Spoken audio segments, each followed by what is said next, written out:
Nagsagawa ngayong araw, November 29, ang Rizal Police Provincial Office ng send-off ceremony para sa kanilang CDM contingents bilang paghahanda sa Trillion Peso March 2.0 sa Maynila.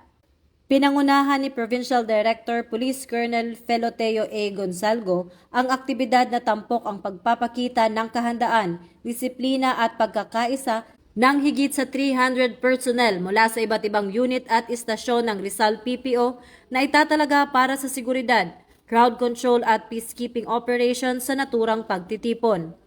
Kabilang din sa seremonya ang pagpapakita ng iba't ibang kagamitan, mobility assets, protective gear at communication equipment na gagamitin sa operasyon.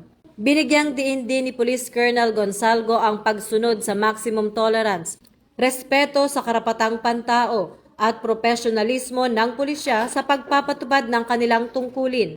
Sa komprehensibong paghahanda at koordinasyon, muling pinagtibay ng Rizal PPO ang kanilang dedikasyon sa ligtas at maayos na pagdaraos ng malaking aktibidad sa Rizal at Metro Manila. Dahil ito ang bagong PNP para sa bagong Pilipinas, serbisyong mabilis, tapat at nararamdaman.